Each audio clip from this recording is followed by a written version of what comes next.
Welcome back, ladies and gentlemen. I'm one of your co-hosts, Blake Ruffino. Alongside me is my counterpart and co-host, Joe DeLeone. Good evening from Captain Insano, Shows No Mercy. I was going to bring that up as soon as you started doing that. That was a very... I don't know if everybody knows what I'm talking about, but... For anyone who has no idea what I'm talking about, we do voicemails on Hack City, me and my co-host Sean Anderson, which we just talk broad football on that show. And Blake decided to call in and give a very wonderful Waterboy impression that you did. I was blown away. I didn't know what to expect. As soon as you started doing the voice, I did not think that was you. It took me a second to realize it was actually you who was doing it.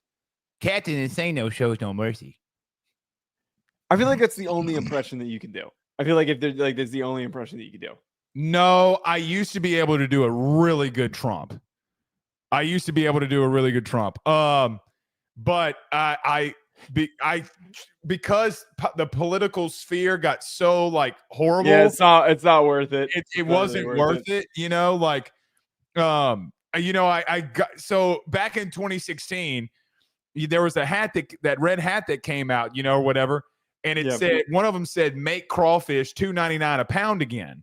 Well, I got one, you know, this like, it's it's a joke, right? Like it's a flipping joke, but because of the rhetoric, I'm like, listen, man, this will be misconstrued.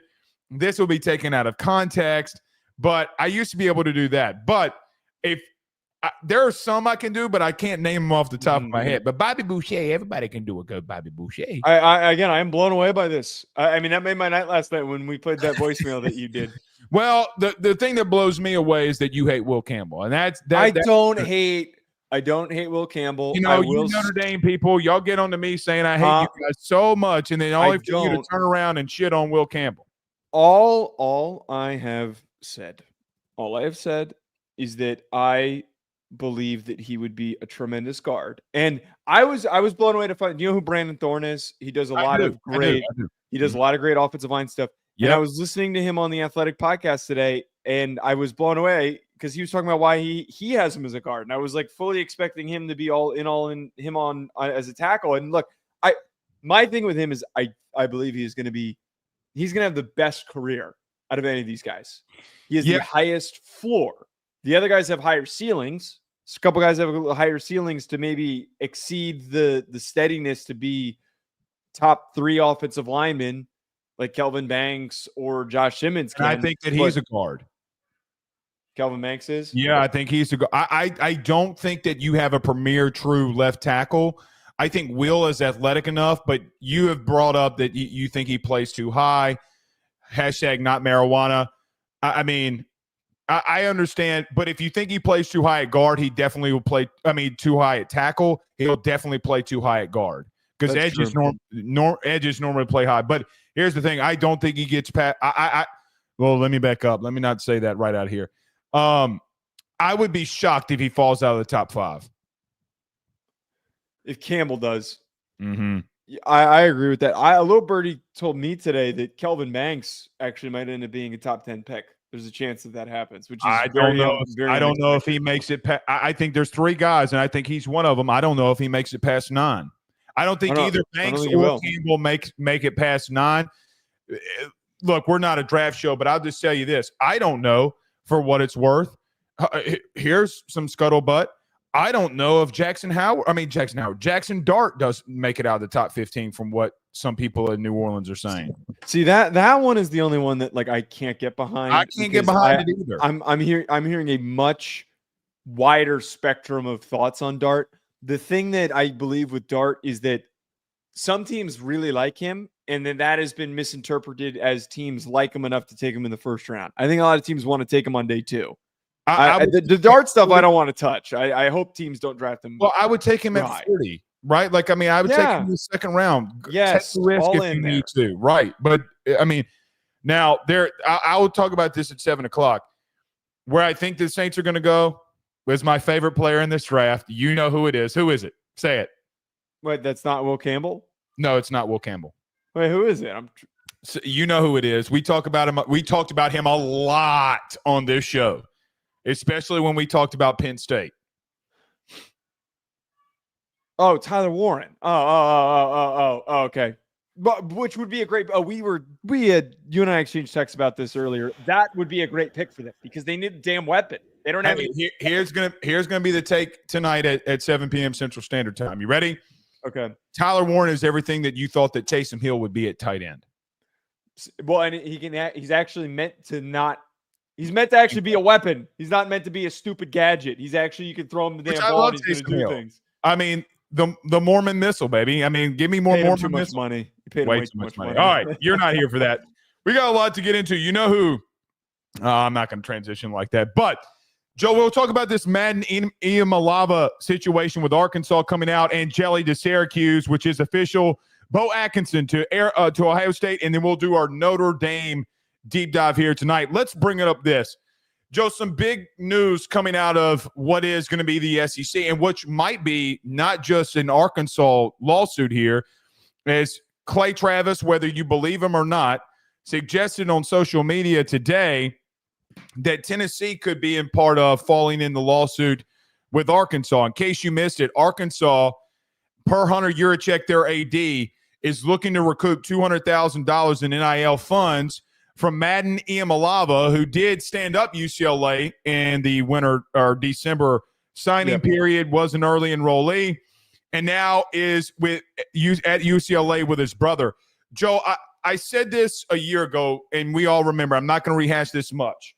But for everybody to get behind the NCAA in reference to Nico and the booster and the jet and the cash and the money, I think we have we talked about this 2 weeks ago or a week ago with the whole Nico thing. We have a chance now to make a statement as college football fans. I hope that Arkansas does sue Madden Iamaleava, and I do hope that Tennessee gets a part of this lawsuit.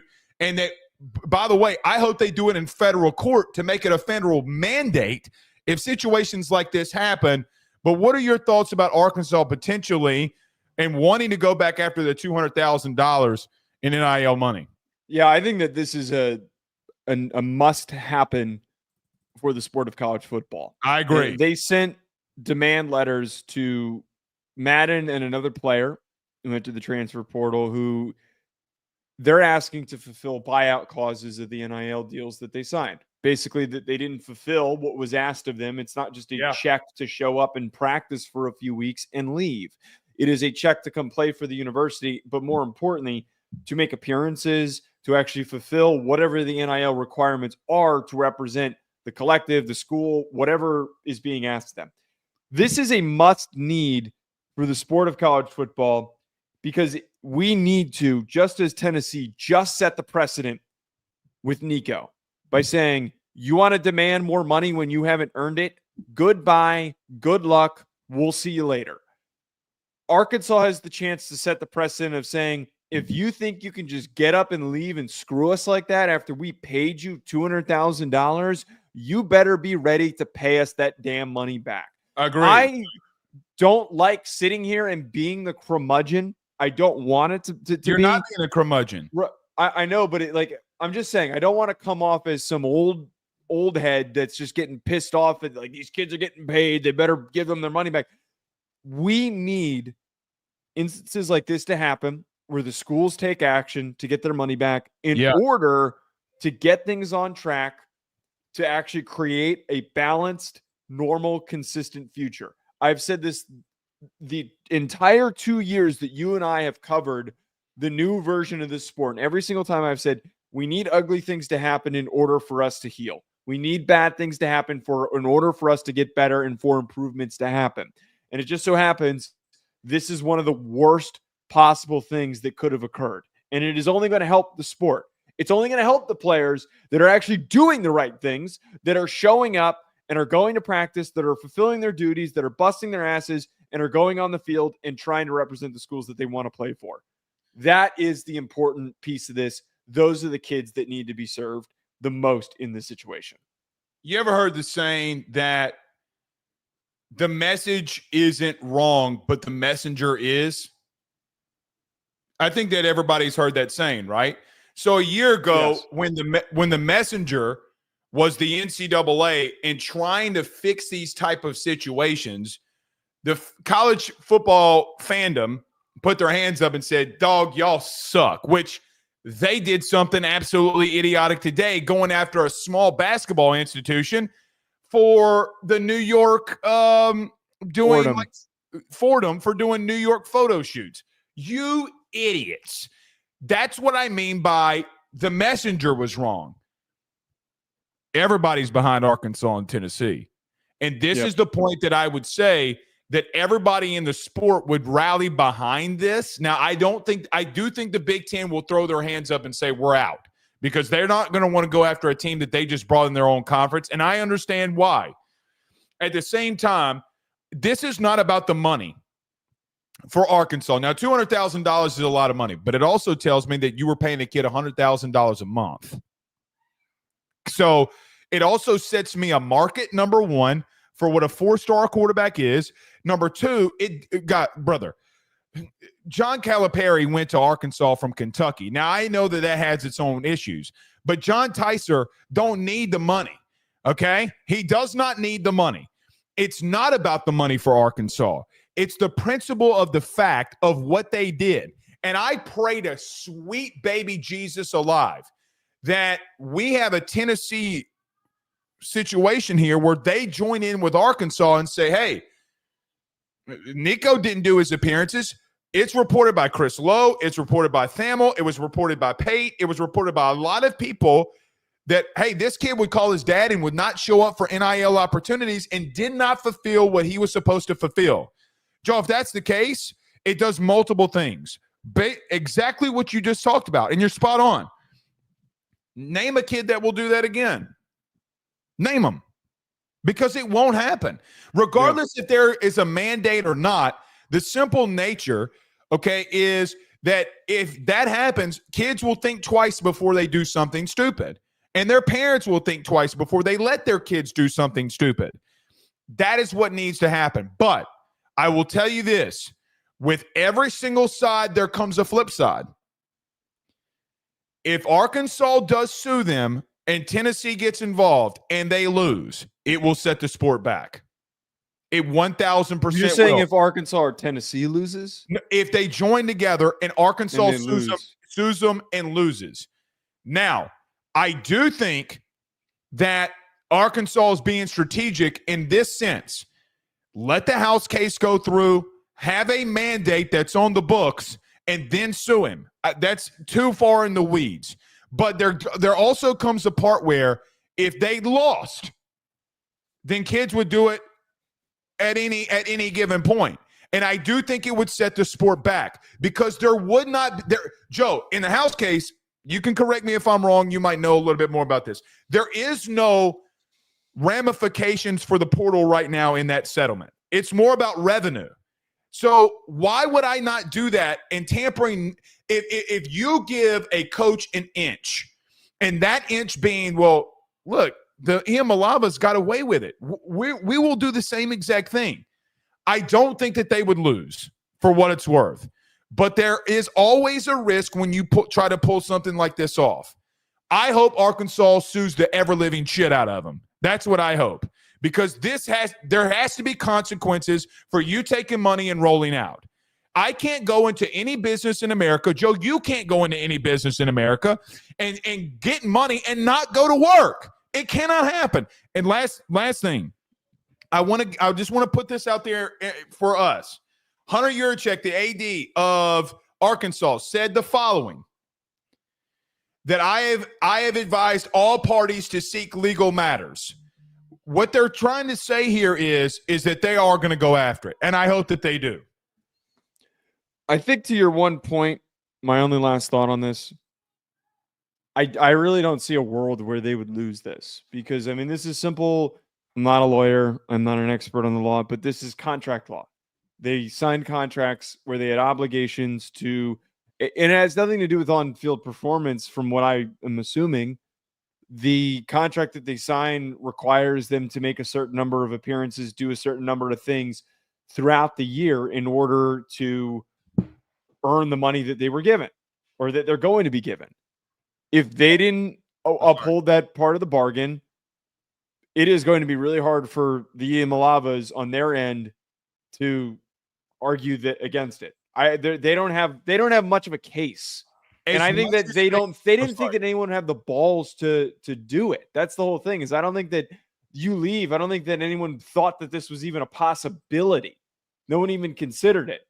Well, as much as they changed the sport a year ago, they may have changed it for the right way this time. I will say this. Did you see Juracek's statements yesterday? Well, you texted it to me, so yeah, you did see them. Did you see the part in there where he said that we had a contract for a year? Like it was a year-to-year contract date. So which means to me that the contract that kid signed, they would not have put it out there if it wasn't a year-to-year date. Right? Now, I will say this for what it's worth. This is what they would argue, at least this is what I would argue. Name kids around the country that are living up to those expectations for NIL. You will have some, and there are some that are living up to them. There are kids across the country getting NIL that do not do shit for it. But that is the truth. And that is majority of the kids that are out there. These high-profile kids are not doing shit for their NIL. I mean, let's just be real. Joe, when have you seen a public appearance, and I'm throwing a name out there, so don't kill me on it. When have you seen Jeremiyah Smith be out in the public because of his NIL? You haven't. No, I mean, I think he has. I think he has. I mean, I've seen him. Okay, bad. Like these are things that you're just not going to see that often. So it's like you're doing some sort of a signing with the collective, or you're doing some sort of. Most of them come with community service. I mean, right. I'm just throwing a kid's name out there. I think most. I actually think it's the opposite. I think a very small number don't end up adhering to whatever obligations they're given. I just don't see it. I never see it. I never see it promoting. Because it's only really direct to the. It's only really direct to the fan bases. You know, like you're right. We don't see it, but I think that a lot of those deals are things for LSU's sake. How often do you see the LSU guys making appearances? Brian Kelly mandates them once a year to do a charity drive at Christmas. And listen, BK takes a lot of shit, and I'm about to defend him on this one thing. Brother, that man goes to Walmart and spends a shitload of money for local kids. I don't say whatever you want about him, about how shitty he is. I know for a fact my man stroked a $75,000 check for kids at Christmas. And that's nothing to a guy that makes $10 million a year. $75,000 is $75,000, and he made his players go there and pick out toys with kids. That you're right, but who else? You didn't know that. Well, right. That's my point. Is that I don't keep track of. Okay, yeah, I will concede that. That's a good point. All right. Well, to Nick Iamaleava, good luck, bud. That's all I got to say. All right. You better not have spent that money, otherwise you're going to be paying that shit back on layaway. They've spent the money. Now, probably. Here's the truth. They can settle this. All right, they could settle it. Nico could pay his brother's bill. Let's be real. Well, I wonder. I'd love to know what UCLA is paying Madden. I don't know if it's not buy one get one free scenario. But regardless, I mean, pay them. They'd likely settle, and that would be the worst. Probably that would be the worst thing for college football, is that it just gets settled. No, not necessarily, because it's still a win. It's still a win for Arkansas. This settling implies that they're giving the money back that they don't go to court over it. I just I want this to be over. I agree. I did a radio spot 15 minutes before we went on to talk draft, and they asked me about this, and I said that exact thing. I can't wait for this to be over, because it is the story that just keeps getting uglier. And I'm sick of giving them attention. Wilson said today? I did. No. She opened up court today saying, again, this is the third time she said it. She goes, how in the world have I brought up a collective bargaining agreement to y'all, and y'all still don't have one? She called them, go look it up. She called them silly. Well, it's true. They need to put together a collective bargaining agreement. They need one. And guess what? Tony Petitti, Greg Sankey, in those little fake meetings that you're in, come up with one. Yep. That'd be great. That would be great. They're not going to do it. All right. Speaking of Ohio State, Joe, Ohio State did get some good news. Now, it's funny. We just did a deep dive on Ohio State, and big thing that we talked about was D-line, not necessarily edge, but D-line depth. But Ohio State got some big news yesterday as Beau Atkinson the North Carolina defensive edge, or edge, whatever you want to call him, has committed to Ohio State. Your thoughts? Well, do you want to hit the break, or we haven't? We're going to pay the bills. Just so we don't get to 40 minutes in before we end up getting to that. Tell the people about our good friends over at Melin. Well, yeah, before we get to Bet Online, of course, I had to get this ad break in because I can't not talk about these hats that we got. The Melin hat that I received in the mail the other day. They have been an amazing sponsor of getting to work with them, and I can't stop wearing this hat. Like it's literally in the read. We're asked to say that, and that's not even a joke. I'm not even lying to you when I say that. I keep wearing it. I wear it out when I go for walks. Whenever I'm in the gym, it's the easiest and cleanest hat for me to wear. It wicks away sweat, all of those things. And if you want your own Melin hat, head on over to melin.com, melin.com. They have collections for all kinds of weather, activity. They've got golf-specific hats. Whatever you're looking for, I can guarantee that you will find it. More importantly, you are getting quality. It is worth every single penny. Melin.com, melin.com. We were talking about Madden Iamaleava's money. We almost forgot to make our own money here. I was so locked in and focused. That's my fault. Man. No, you're good. Right. You're good. But back to what we were just talking about. Joe, Beau Atkinson has transferred to Ohio State. It's funny. We just got done talking about Ohio State, been doing our first real deep dive on them. We talked about defensive line a lot in that segment. If you're listening to us now, you hadn't seen it, go over there and listen. But Beau Atkinson from North Carolina going to Ohio State, your thoughts? This pickup can end up being one of the most underrated pickups through the entire offseason. By the way, Elks is pointing out it's not official just yet. It is predicted that he is going to end up at Ohio State, but it seems like things are aggressively trending in that direction because they really need Beau Atkinson. He's got a huge build, 6'6", 265. He's one of those guys that doesn't look like he's 265. He just carries his weight super, super well and was really productive this past year for UNC. Now, a lot of his sack production came against awful Florida State, but the plays that he made against Florida State were really eye-popping to me when I put that game on and I watched a little bit of the All-22. He has great pickup speed, Blake. He is a guy that plays with great physicality. He's one of those dudes that just has an endless motor.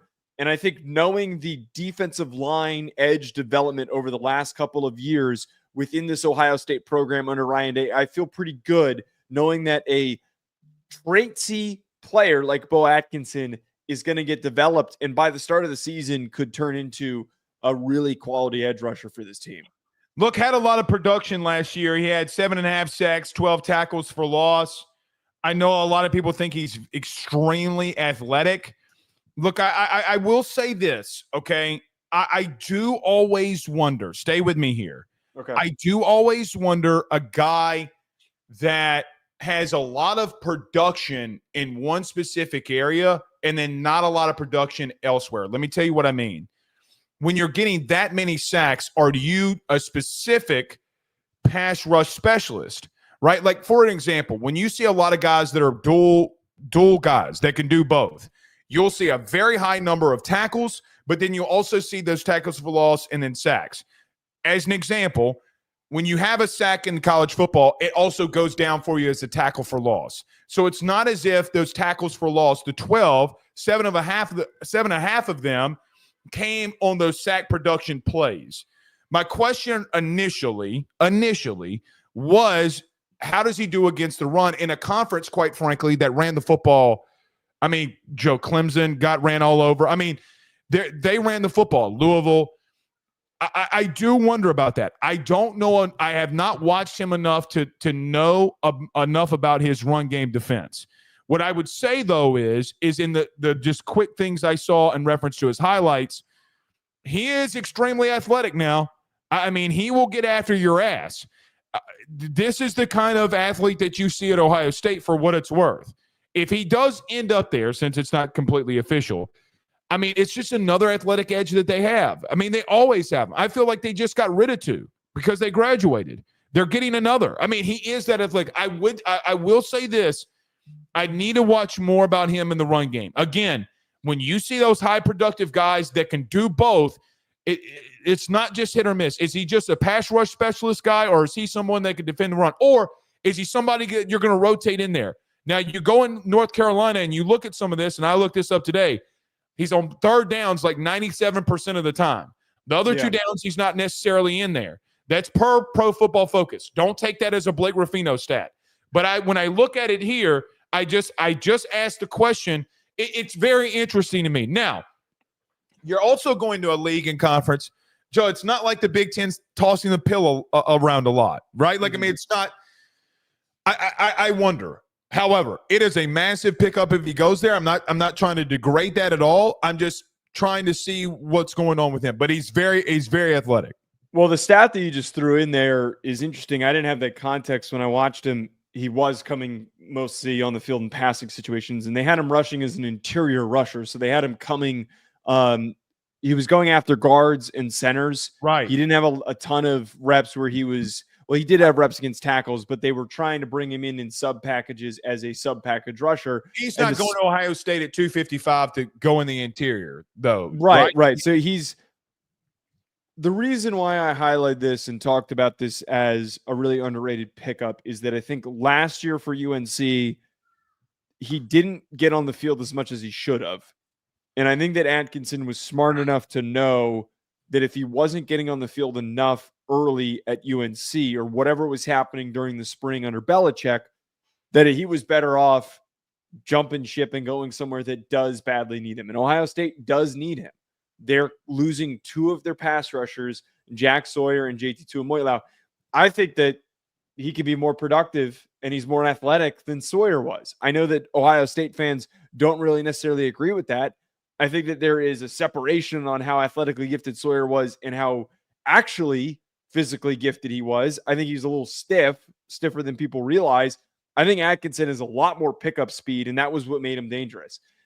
I would think, though, that for what we mentioned on Tuesday when we did our preview, they needed to go in the portal and get some bodies.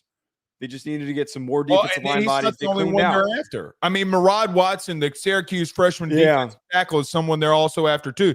Joe, let me ask you. Well, he's supposed to go to Texas, though. I don't think that they're going to end up with him. I know, but it's not. It doesn't stop the fact. All right, stay with. It doesn't stop the fact that they are going to get Atkinson, and it doesn't stop the fact that they were after Watson. The point that let me ask you this question, and I know that it's not necessarily the segment that we're trying to do here, but just stay with me. Does it worry you that you have a team coming off a title that's got that many departures that they're in the spring portal? Like, so this is how it looks like to me. You've gone through spring practice, then you've never seen Ohio State for players like this in the spring portal like that at a position that doesn't necessarily have the depth that it once did. Clearly, that's not a shot. It's just the truth. Does it worry you at all that they're trying to do that? Well, no, because the way that they approached last season is they put all their eggs in one basket of like, hey, we need everybody to come back so we can make a charge towards winning a national title. And it worked. That worked. When you do that, you have a very short-sighted focus. So that short-sighted focus means that you lack depth for this upcoming season because now you're losing both those guys to the NFL. I would argue it would be a lot more problematic if they were complacent and after the spring portal opened, say we did the preview that we did in June. Say we did it in June and they didn't bring anybody in. That to me would have been the problem. That would have been the issue if they didn't try to address it. I think being able to look in the mirror and understand like, hey, we need to just get one more guy. We need to get an extra rusher. We just need a little bit more depth. Maybe this Atkinson guy can start for us. At the very least, he'll be a rotational secondary rusher for us. That's all we need. I think that having that roster building approach is smart. And Elks is kind of laughing, making a comment about this in the chat. It was something that I saw on Twitter about the Syracuse kid that's ending up at Texas. People were complaining and going, why does Texas need this many defensive tackles? Why can't Ohio State have them? They don't need this kid. Good teams are always looking for ways to get better. They're just looking for more bodies. They're looking for more gifted athletes that they can develop. Well, if you remember, hold on. Remember our Texas deep dive? It was not they brought in a lot of guys in the portal, though. Well, correct. But I'm talking about when we talked about their front seven, edge, elite, linebacker, elite. What did we say that would give them issues because of all the depth that they've lost there too? Was defensive tackle. That was the one question mark you and I kept bringing up. All right, sidebar.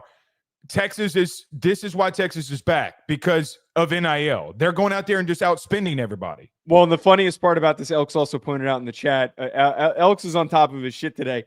Hiro Kanu, who's a very talented player, very underrated player that Notre Dame really wanted, he was on Ohio State's roster, very underrated kid who could have started Also this upcoming year. Texas. He went to Texas, and he's probably going to start for Texas this upcoming year. Or at least that's my point. Like, they're just going out there and spending a shitload of money. That's why they're inning in the. I mean, good on them. I'm just calling it like I see it. But here's the truth. Ohio State fans, I love you. I picked you to win a national title before the season. Even when we were in there, we picked you to win it. The bottom line remains: when you have this much departure in any sport, it can come up on you. And we'll see, man. They got to be patient with Ryan Day early. They got to. And here's the thing, Joe. Guess who they got week 1? Well, they got Texas. As Big X says, bitch, I'm from Texas. Anyway. All right. Joe, not the only big portal move. This one is official, if I'm not mistaken. As Steve Angeli finally is going to Syracuse. We've talked about him the last 3 episodes. Here's what I would say about Steve Angeli going to Syracuse. Number 1, fantastic fit for him. This kid might be a really good decision maker. He really might be a really damn good decision maker because of the system he's going into. Here's where I'm going to push back a little. For them as a winner, it's great for them because Angeli fits their system more than Ricky Collins does. As much as I've talked about Fran Brown and love Fran Brown, and I have been on the Fran Brown bandwagon, I do think it's shitty that he named Ricky Collins a starter and then you went and got Steve Angeli. That's shitty to the kid because now he's only got 1 day to get in the portal, or 3 days to get in the portal, does Ricky Collins, if that's where he goes. I will bring this up too. We talk about kids screwing over schools. Well, a kid just got screwed over. He got brought in from the portal and was told he was going to be the starter. And Joe, now he's got 2 days to enter? Wait, what year is Ricky Collins? This is going to be his fourth year. And he's a redshirt sophomore. Mm-hmm. I mean, here's my thing. I understand what you're saying, and that he did name Collins the starter, and now this is going to become a competition again. I don't think that this is horrid because I don't think Angeli is going to be there for very long. So Collins can still start next season. I don't think that it's really, if he's getting paid, which is probably getting an NIL deal, I don't think it's really so wrong that if the kid wasn't showing enough to start, that to bring in competition or somebody that is going to start over him. I don't think that's truly, truly wrong. If he didn't have confidence, you can't be it's head coach's duty to have a competent starter. You can't be out there complaining about Pena hitting the portal, okay, and saying that, you did us dirty, and then you doing Ricky Collins dirty. Well, again. Wait. The comments that he had about Pena when he entered the portal, he didn't say like, oh, Pena screwed us over. He was just very transparent about how he came to him, asked for $2 million, and he said, you know who's worth $2 million? It's Jeremiyah Smith, and I can't give you that money. Like, he didn't say he got screwed over by him. So I don't know if that's a good example. No, go back and read the last comment after that. The last comment after that, he specifically says that it's horrible for us when we have a late in the process of spring and one of our best players leaves. So I mean, I'm a Fran Brown homer. I'm just calling it like I see it, and we can disagree on it, and that is okay. But I don't appreciate. I would not appreciate if I was in Ricky Collins' shoes.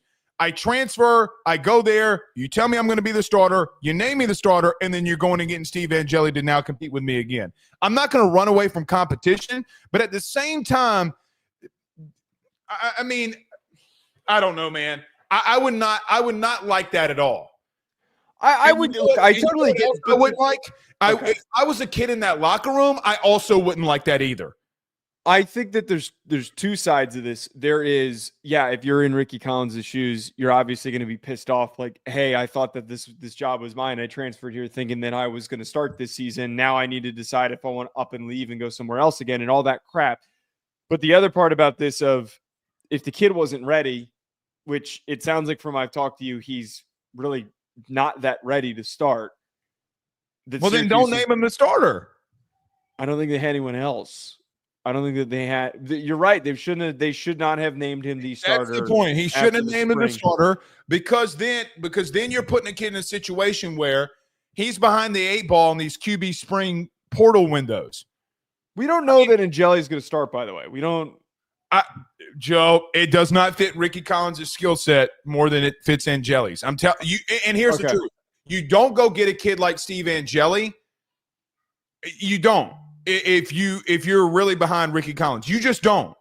It's not like they're lacking depth. They're not bringing in Steve Angeli to sit the bench. No, exactly the point. And I think to this point, seeing what Kyle McCord did last year, be an improved decision maker, get the ball out quicker, be a little bit more accurate than he was at Ohio State with less weapons. I think that plays really well to Angeli having a really big year this year. I'm sorry, Ricky Collins. I think Angeli is going to have a really big year in the ACC. I know Pena's on the move, probably going to end up at Miami. When he commits to Miami, we should probably spend some time reacting to that. Yeah. But I really think that Angeli here, this is a strong fit and that Syracuse only gets better from this move. I'm sure Ricky Collins would have been a dynamic weapon, but Angeli's steadiness as a starter is something that this team needs in order to take that next step. The last little tidbit of this about this that's interesting is on November 22nd, Notre Dame hosts Syracuse. Oh, you beat me for senior day. So I'm hoping that he gets to start that game at the very least, because that would be a really cool moment. Okay. He gets to graduate from Notre Dame, and then, which he apparently did, and he gets to get maybe, and I hope Notre Dame is nice enough about this to recognize him on senior day. It'd be the first time that ever happened, but I hope that they do. You know what? I didn't even think about that. That's a very interesting point. We were and we are going to do a Notre Dame deep dive, but I was going to end the joke to end of the transition, but you beat me to it. Thanks. Okay. What if Steve Angeli has a better year than CJ Carr? Syracuse is an easier schedule, so there's a world where that does happen. Okay. I'm just trying to troll a little bit, but because of the passing attempts, he 1,000% is going to have a better year than Carr. Come on, whoever it is at Notre Dame. You know what and I know we're going to get into this. I'm just throwing this take out there. I don't think Notre Dame's going to throw the ball very much. Well, I don't. That's exactly my point. That's exactly. I mean, by default, I mean Syracuse is going to rip it. Let's just be real. They're going to throw the football around. I mean, come on. I mean. Hopefully, he'll go into Notre Dame and it'll be a fun game. Speaking of the Fighting Irish, Joe, we continue in our spring deep dives here. We go to South Bend, Indiana, to your Fighting Irish here. I will just throw it over to you, my man. Thoughts, Fighting Irish 2025. I said this after the season ended, Blake. I really think that Notre Dame has one of the strongest paths and some of the strongest positioning out of any team heading into 2026, because a lot of their contributions for their success to reaching a national championship, it was freshmen, it was underclassmen that were called upon and asked to step up when important players went down with injuries. And now all those guys are battle tested. They have been to a national championship game. They fought back in a national championship game, and they have an opportunity against a more difficult schedule this year to prove themselves.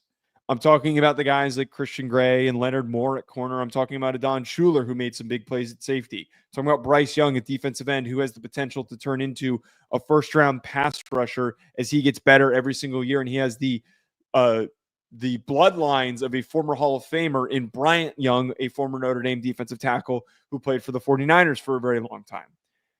There are some specific things that we can get into with this team, Blake, which I'll save as we open this discussion up.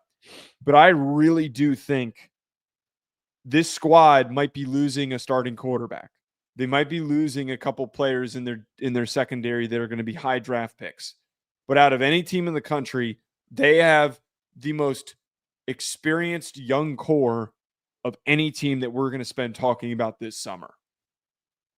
It's a very specific phrase that he used. Experienced young core. So it's not a group of seniors. It is a group of sophomores and juniors that played a lot of football last year. I would back that up with Texas, but because of Texas is fair. Yeah, Texas I is would back fair. it up with Texas because, and you know why? It has nothing to do with defense. It has everything to do with Arch Manning.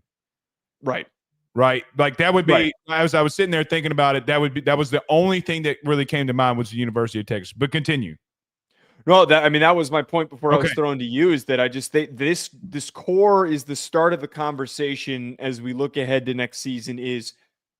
I know what those guys can do, and what they did as inexperienced raw athletes. How much better do they get? All right, I'm being dead serious when I say this. I'm not roasting. I'm being playoff Blake is here, so I'm being dead serious. I want to preface this by saying, because there's a narrative that I hate Notre Dame, whatever. I said the same exact thing about Ohio State. Okay. Just for fair warning. Okay. So stay with me. It's not that this is Notre Dame that I've said against. Please go to the tail of the tape if you think that I'm lying. Anytime that you get to a national title and you have that much seniority that leaves, just please, God, stay with me. I always wonder how it gets replaced. Now, you brought up an experienced young core, which you're dead accurate on. My question became after that, and what I thought about, so when you're looking at Notre Dame, Cross, Mills, Kaiser, Watts, Morrison, gone, right?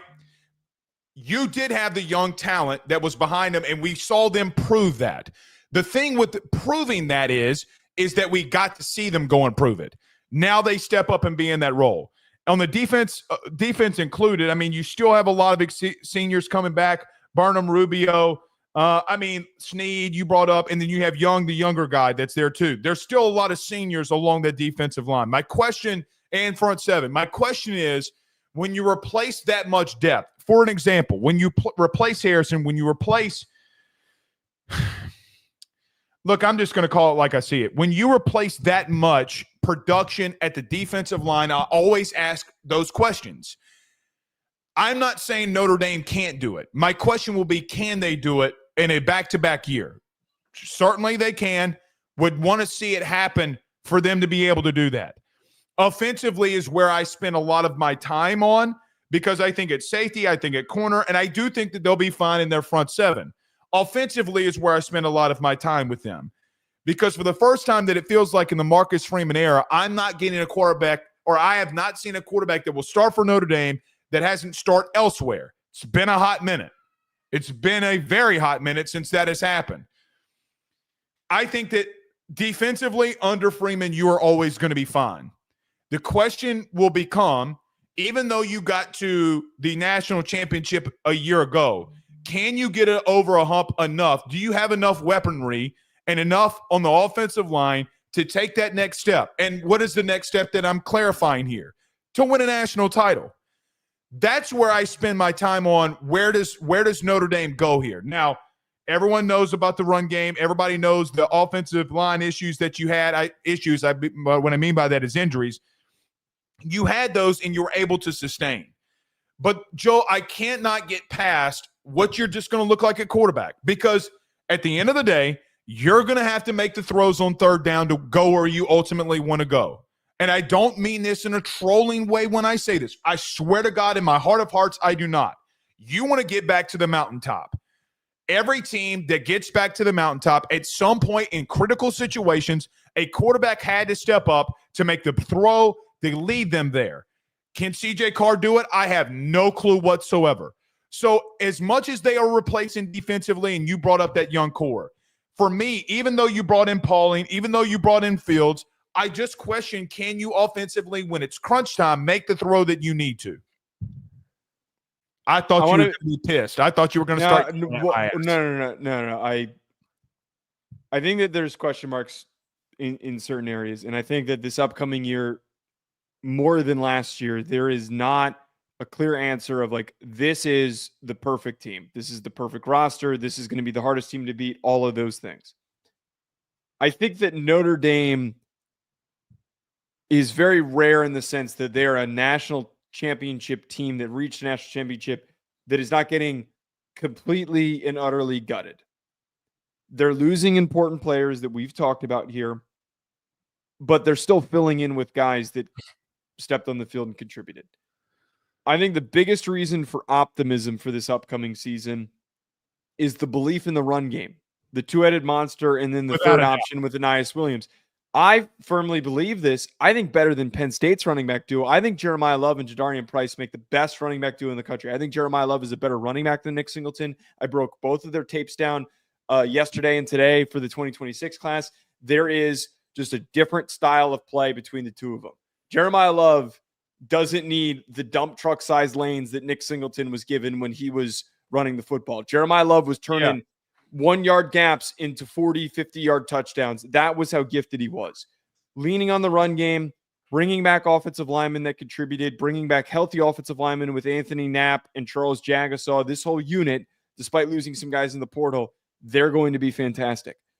Where the question marks, and I'm going to get to like where my projection is. I agree with you. I don't think that this team gets to a national championship. I don't. That's like I think Notre Dame fans should be realistic enough that we're starting a quarterback who has never played before, if it's Kenny Minchie or if it's CJ Carr. It is really hard to get to a national championship unless said player is Arch Manning, who has been around for a long time, was a 5-star kid who has already shown us the flashes, who has started football games, all those things. He's gotten on the field. CJ Carr and Kenny Minchie have not. I think that they are 1,000% a playoff team. I think that the experience of winning the playoff means that they will go on to win playoff games this upcoming year, and they will be a threat to do so.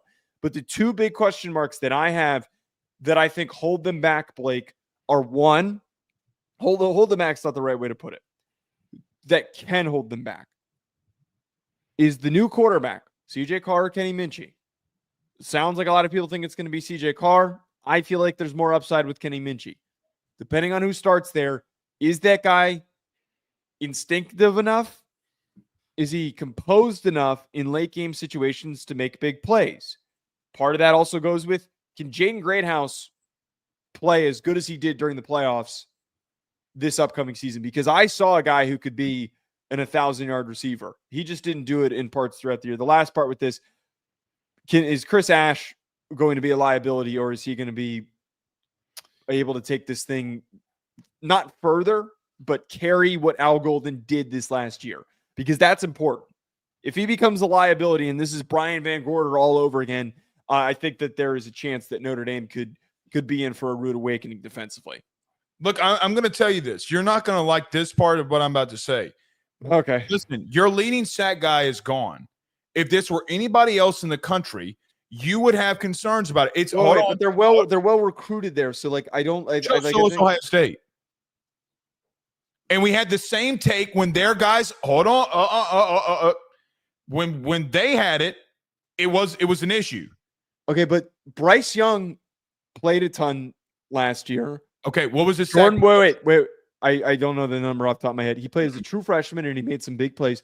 Jordan Patelho has been a multi-year starter and he went down with an injury and he's coming back. He's returning. And on top of this, Boubacar Traore was one of the most productive sack getters for them at the beginning of the year, and he got hurt midway through the season. So they got guys still coming back at those positions. And that Carlton Mills leaving. You cannot deter them walking out that door. Does not make you a little bit questionable about overall depth. Joe, they went through it. The reason they got there was because of the quality of depth. Let's be real. They got banged up, and the quality of depth overcame it.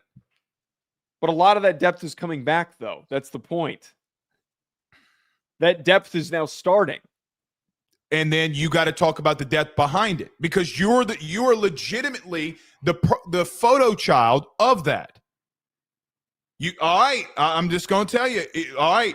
Okay. I'm less worried about that than you better be. I'm more worried about the guy who's calling the plays. I'm more worried about Ash. I'm not worried about play calling, because again, at the end of the day, like I told you when the hire was made, if shit got really bad, Marcus takes over. Let's be real. Let's be real now. Wait, but when was the last time that we can remember a coach doing that? Last year. Yeah, last year. I saw Brian Kelly take over offensive play calling. Yeah, but and this isn't, I'm not taking a shot. I promise you, I'm not taking a shot. He took over offensive play calling. That got better, but they still missed the playoff. So, like, my point is that if Notre Dame has to turn to Marcus Freeman, that probably means they missed the playoff. Oh, well, for sure. But I would say, no, hold on. Let me retract. I don't agree with that. LSU's schedule down the stretch was a little bit tougher when he took over. I mean, they faced 3 ranked opponents, and then Oklahoma. So I'm not saying that they got worse under Kelly or anything like that. No, I know what you're saying. I'm just throwing that out there. Offensively, you brought up a topic that I'm very intrigued with them on.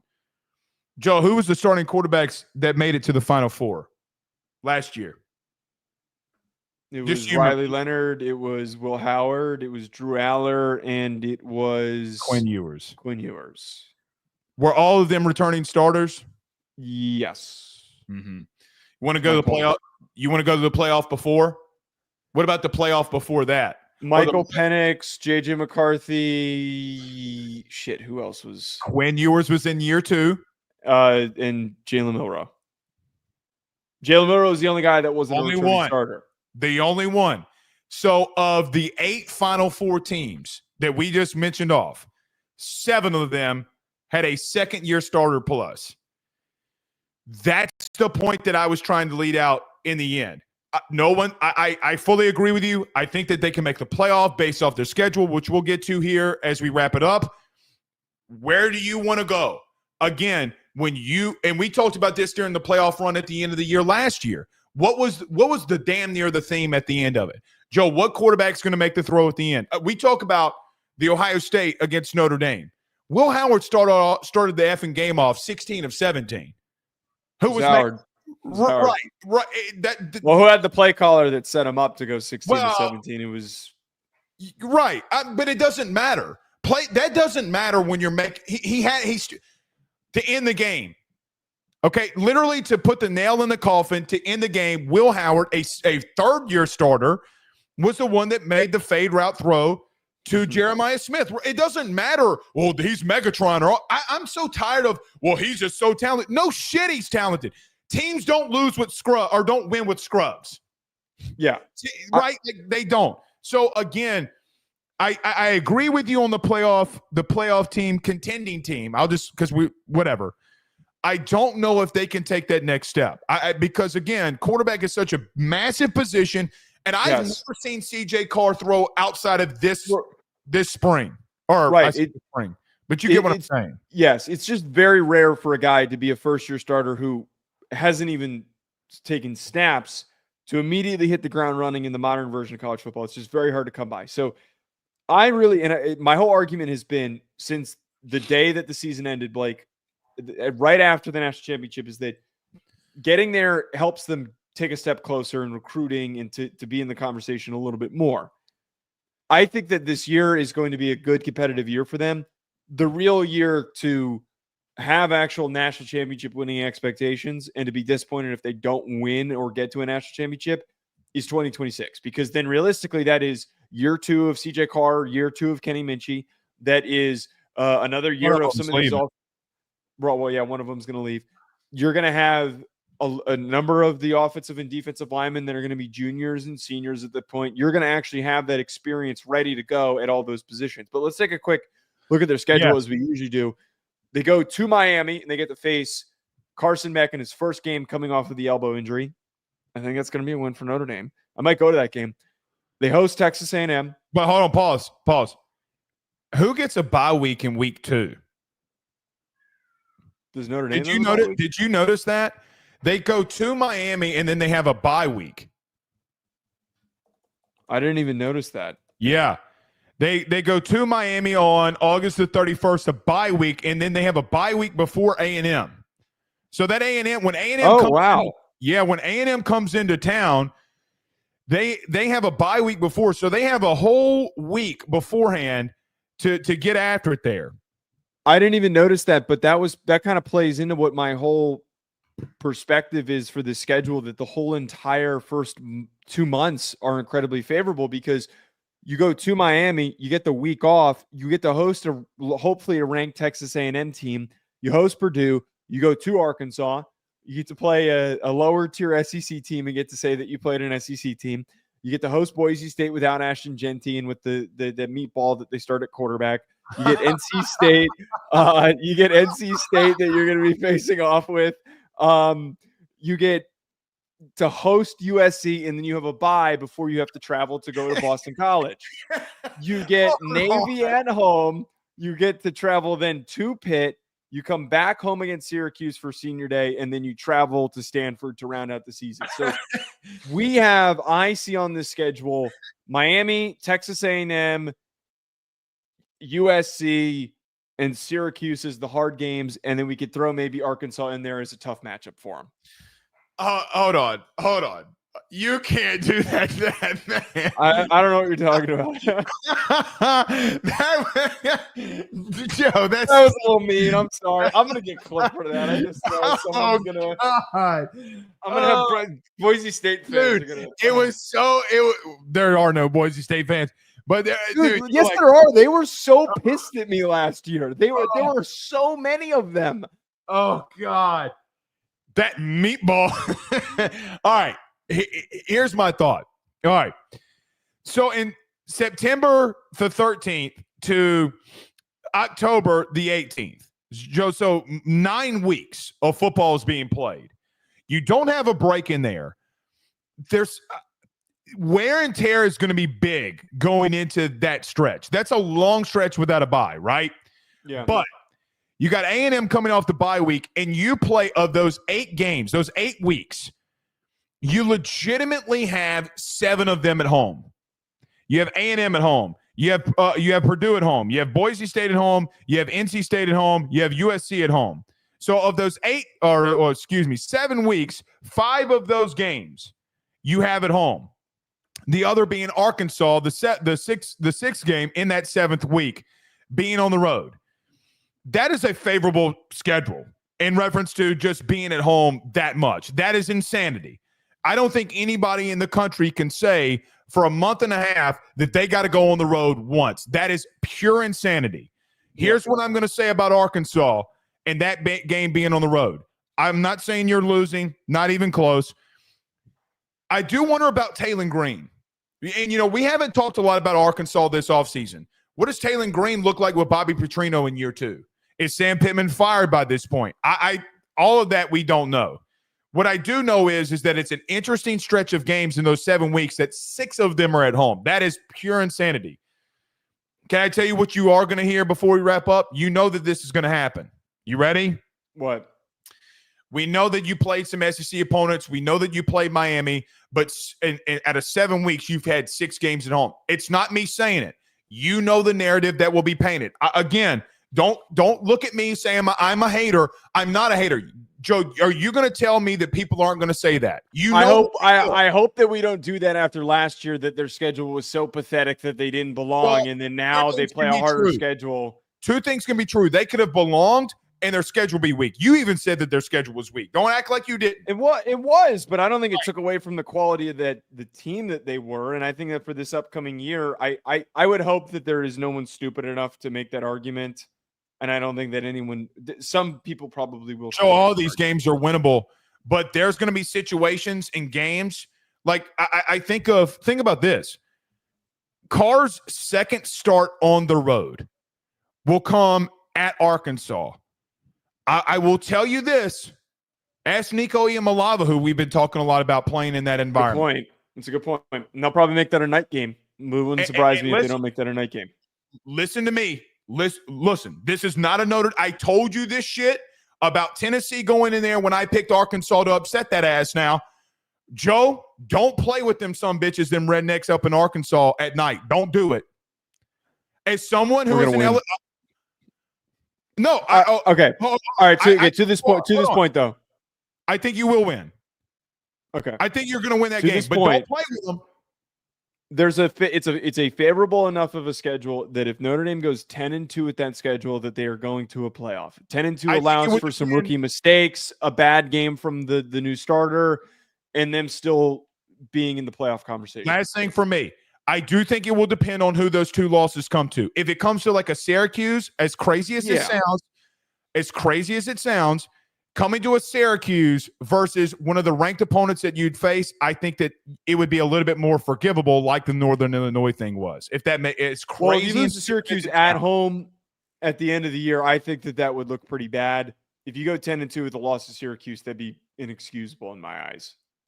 USC knocking at your door. They're going to get this one. Not at home. Notre Dame beats USC at home whenever they play them at home. I'm just trying to troll you. All right. No. We'll see y'all again on Sunday. Draft will be over, and Joe can finally get some rest. Yes, thankfully. See y'all Sunday. Peace.